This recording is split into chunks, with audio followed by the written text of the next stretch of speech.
The glow of Anna and Wen's laptop screen cut through the darkness of her study, casting sharp shadows on the walls lined with legal textbooks and framed accolades. At 2:03 a.m., the prosecutor was still dissecting a case file, her third cup of cold Vietnamese coffee abandoned beside her. The quiet of the upscale neighborhood, manicured lawns, silent pools, and motionless Tesla chargers, had always felt suffocating to her. But tonight it felt wrong. A sudden bang shattered the stillness. Anna froze, her fingers hovering over the keyboard. The sound came again, a fist hammering against her front door, urgent and violent. Her heart thudded as she stood, her silk robe slipping slightly off her shoulder. Through the peephole, two men in crisp black uniforms glared back, flashlights blinding the lens. HOA security patches gleamed on their sleeves. "Open up, now!" barked the taller one, his voice muffled but sharp. Anna's instincts flared. As a deputy district attorney for Los Angeles County, she'd prosecuted enough imposters to smell a fraud.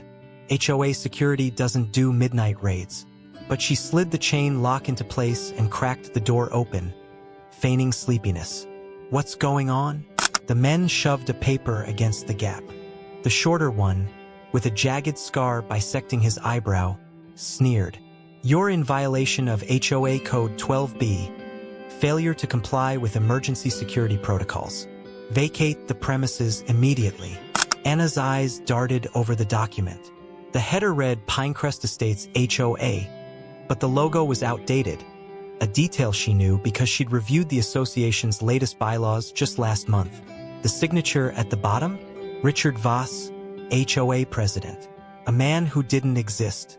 This can't be real," she stammered, widening her eyes for effect.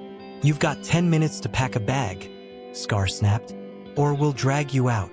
The taller man, his neck tattoo peeking above his collar, leaned closer. "Don't bother calling the cops. We're the law here tonight." Anna's pulse quickened, but her mind sharpened. She let her voice tremble. "Please, let me just put on some clothes." She shut the door, locking it silently. Her phone was already in her hand, recording audio as she rushed to her bedroom. From her closet safe, she retrieved a Glock 19, registered but never used. Sliding it into her robe pocket, she texted her paralegal, Mark, 3 words: HOA emergency. Trace uniforms. Back at the door, she clutched a duffel bag stuffed with gym clothes. "I'm coming out." The men stepped aside as she exited, their boots crunching on the gravel driveway. Scar gripped her arm, his breath reeking of nicotine. "Keys. Now." Anna handed over her house keys, noting the Honda Accord idling at the curb. No official HOA markings. As Scar marched her toward the car, she stumbled, pretending to drop her bag. "Wait. My passport's inside." "Forget it," Tattoo growled. "Please. It's in the study drawer." 2 minutes. She injected a sob into her voice. I have family abroad. I need it." Scar exchanged a glance with his partner, then nodded. "Make it fast." Alone in the house, Anna lunged for her laptop. Her fingers flew across the keyboard, accessing the county's property database. Richard Voss yielded no records. She cross-referenced the Honda's license plate, a rental, registered to a Shell LLC. But then, a noise. The faint creak of the back gate. She peered through the blinds. A third figure, hooded, was slicing through her patio fence with bolt cutters. Anna's breath hitched. They weren't just evicting me. They were letting someone in. She snapped a photo just as Scar pounded on the door again. "Time's up." Back outside, Tattoo shoved her into the Honda's backseat. Anna Chen Thoachilai, her hand discreetly palming the Glock under her robe. As the car sped toward the freeway, Scar muttered into his phone. "Tell Russo it's done. The house is clear." Russo. The name ignited a cold fury. Victor Russo, a slumlord turned luxury developer, had been acquitted last year on bribery charges due to lack of evidence. Anna's office had spent months building that case. The Honda merged onto the 405, heading north. Anna counted exits, waiting until the driver slowed for traffic. Then she screamed, "Stop the car!" and slammed her elbow into Tattoo's throat. Chaos erupted. The car swerved as Anna yanked the wheel, sending them careening onto the shoulder. Scar lunged for her, but the Glock's muzzle pressed into his ribs. "Don't!" she hissed. Tires screeched behind them. A SHP cruiser, lights blazing. Anna had secretly triggered her phone's emergency alert while searching for her passport. As officers dragged the imposters away, one cop eyed Anna's gun. "You're lucky you're a prosecutor, ma'am. Otherwise, this'd be a mess." Anna didn't smile. Back home, forensic techs found the severed fence links and a hidden camera in her azalea bushes. But the hooded intruder was gone. At 4:17 a.m., Mark called. "Those uniforms? Stolen from a defunct security firm." Russo's name popped up in their bankruptcy filings. Anna stared at her parents' portrait in the hallway, their faces frozen in time, 5 years before their fatal car crash. "Dig deeper," she whispered. "This isn't over." Outside, dawn bled into the sky, painting the manicured lawns crimson. Somewhere a shadow watched. The first rays of sunlight clawed through the blinds, painting gold stripes over Anna and Wen's disheveled living room. She hadn't slept. Couldn't. Not after the Honda Accord screeched away with those imposters. Not after finding the jagged gash in her patio fence. Now she stood in her robe, staring at the breach. A perfect semicircle cut through wrought iron, edges gleaming like freshly sharpened teeth. "They weren't just kicking you out," she muttered, snapping photos with her phone. "They were making a door." Her fingers brushed the fence's raw edge. A metallic tang clung to the air, the smell of greed, of desperation. Behind her, forensic techs in white suits dusted for prints, their flashlights sweeping the lawn. One of them paused at a cluster of azalea bushes, their pink blossoms trembling in the morning breeze. "Ms. Nguyen," the tech beckoned her over. "You'll want to see this." Buried in the foliage, its lens aimed squarely at her front door, was a camera no larger than a matchbox. A spider had spun a web across it, glistening with dew. Anna's stomach tightened. How long had it been there? Days? Weeks? She reached for it, but the tech stopped her. "Fingerprints," he warned. As he bagged the device, something fluttered to the ground. A slip of paper, damp and crumpled. Anna scooped it up with a tissue. The message, scrawled in block letters, turned her blood to ice. "Don't trust the real police." 9:14 a.m., the office of the Deputy District Attorney. Anna's heels clicked like a metronome as she paced her downtown LA office. On her desk, the fake eviction notice, photos of the severed fence, and a screenshot of Victor Russo's smirking face from last year's acquittal. Her paralegal, Mark, slumped in a chair, his caffeine-shaky hands clutching a Starbucks cup. "The camera's a generic model," he said, scrolling through a supplier database. "Sold online to, well, anyone. But the note was written by someone who knew the police are compromised," Anna finished. She pulled up security footage from her home's Nest camera, time-stamped 2 nights earlier. The video showed a figure in a hoodie lingering near her mailbox. Too grainy to ID, but the way they moved, stiff, deliberate, matched the intruder who'd cut her fence. Mark leaned forward. "About that LLC that rented the Honda, Seychelles. But I dug into its bank records. Guess who paid its fees last month?" Anna didn't need to guess. A wire transfer trail led straight to Russo Holdings. "He's not even hiding anymore," she whispered. 12:03 p.m., the scratch. Back at her house, Anna methodically combed every room. The forensic team had left, but paranoia lingered like a bad perfume. In her parents' old study, a shrine of leather-bound books and yellowed trial notes, she noticed it. A faint vertical scratch on the wall behind their mahogany desk. "You weren't here before," she said to the empty room. The mark was precise, as if made by a blade. Kneeling, Anna spotted a fleck of blue paint caught in the groove. She recalled the fake HOA men's uniforms. Black fabric, but their badges had blue trim. A knock at the front door shattered her focus. Through the peephole, a uniformed LAPD officer, his cap pulled low. "Ms. Nguyen, we've got updates on your case." Anna's hand flew to her pocket, where her Glock sat heavy. "Don't trust the real police. I'll need to see your badge," she called. The officer held it up. "Sergeant Daniel Reyes, badge 3481. Legit." But as he lowered it, his sleeve rode up, revealing a tattooed wrist. A crown of thorns, the same ink she'd seen on the imposter from the Honda. "Shit," Anna breathed. She grabbed her phone, typed a text to Mark. 911 my house now, then pressed send. But the screen blinked no signal. Reyes jiggled the doorknob. "Ma'am? Everything okay?" Anna backed toward the study, her pulse roaring. The officer's shadow darkened the peephole. Then a metallic clink. He was picking the lock. 12:11 p.m., trap sprung. Anna dove behind her father's desk, yanking open the bottom drawer. Inside, next to his old Colt revolver, was a panic button installed after last year's death threats. She slammed her palm on it. Alarms blared. Red lights strobed. Reyes cursed, retreating as neighbors' porch lights flicked on. Anna peered through the blinds just in time to see him vanish into a black sedan with tinted windows. The license plate, partial match to Russo's company cars. Her phone buzzed, signal restored. Mark's name flashed. "I'm 5 minutes out," he panted.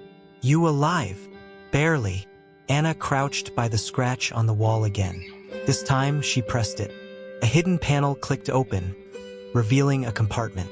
Inside, a USB drive taped to her father's 1988 business ledger. The files on the drive stole her breath. Security footage from the night her parents died. Their Mercedes swerved off Pacific Coast Highway, but not before a black SUV rammed them twice. The license plate was blurred, but Anna recognized the grille. A 1987 Cadillac Brougham. Victor Russo's first luxury car, back when he was a two-bit loan shark. 3:30 p.m., the web widens. By dusk, Anna had cross-referenced every name in her father's ledger. One entry screamed at her, V. Russo, consultation, November 15, 2005. Her father, a respected civil attorney, had met Russo 6 months before the financial crash. Before Russo's miraculous rise from bankruptcy. Before he started buying up foreclosed homes.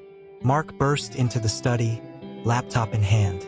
The fake HOA president, Richard Voss? His signature matches Russo's from the 2005 docs. It's a damn tracing. Anna zoomed in on the ledger's margin notes. Her father's handwriting. VR insists on off-book agreements. Warned him it's malpractice. A notification pinged on Mark's laptop. A forensic report on the hidden camera. They pulled a partial print, he said. Matches a guy named Luis Mendez. Arrested in '09 for, get this, real estate fraud. Anna's phone buzzed. Unknown number. She answered. A distorted voice hissed, "Stop digging, prosecutor, or the next scratch won't be on your wall." The line went dead. 6:45 p.m., the second note. Anna found it taped to her Tesla's windshield, fluttering like a poisoned butterfly. Same block letters. Your parents didn't listen either. Beneath the words, a crude drawing. A stick figure family lying in a pool of red. Mark reached for it, but Anna stopped him. "Gloves. This goes straight to the lab." "What lab?" he asked quietly. "If we can't trust the police." Anna stared at the Tesla's camera feed on her phone. The timestamp showed the note was placed at 6:32 p.m. by a figure in an LAPD jacket. "We'll make our own lab," she said. As they drove away, neither noticed the drone hovering above, its lens zooming in on Anna's determined face. The invitation was flawless, thick ivory cardstock, embossed with the Pinecrest Estates HOA logo and a veneer of bureaucratic urgency. Emergency meeting to address security breaches. Your immediate attendance required. Anna Gwynn slid it into a silver envelope, her reflection warping in the wax seal as she pressed it shut. "This is insane," Mark muttered, pacing her kitchen with a wiretap detector. "Russo's not stupid. He'll smell a trap." Anna adjusted the hidden camera nestled in a potted orchid. "He's arrogant. He'll come because he thinks I'm begging." The dining table gleamed with absurd normalcy. Roasted duck, jasmine rice, her mother's porcelain teacups. A centerpiece of white lilies masked the Glock taped beneath the linen. At 7:58 p.m., headlights pierced the driveway. Victor Russo arrived with 3 men. 2 lingered outside, bruisers with neck tattoos. The third, Luis Mendez, identified by his real estate fraud record, followed Victor inside, his eyes darting to the exits. Ms. Nguyen. Victor flashed a grin, all teeth and no warmth. I hear you've had trouble with squatters. Anna poured tea, her hand steady. Funny. The police said it was your men. Victor's smile faltered. Luis edged toward the patio.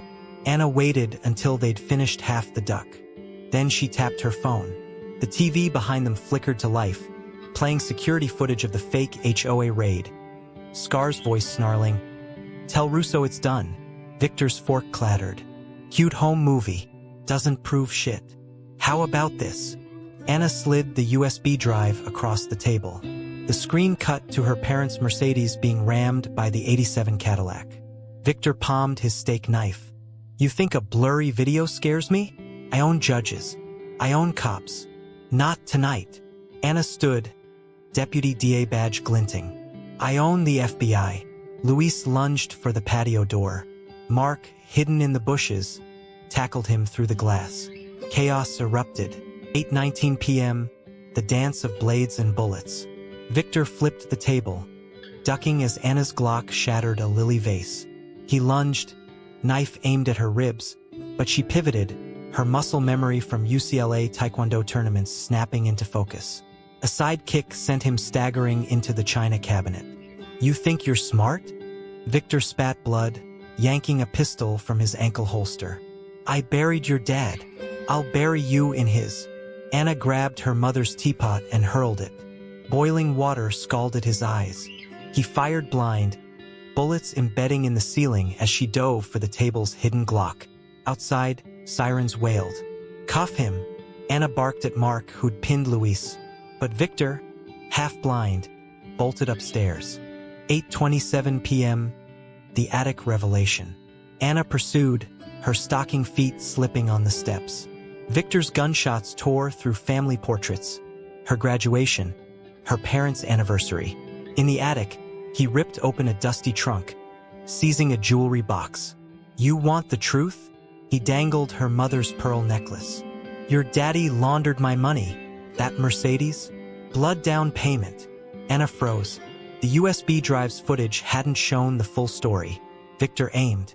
"Now I'll take what's mine." A gunshot cracked.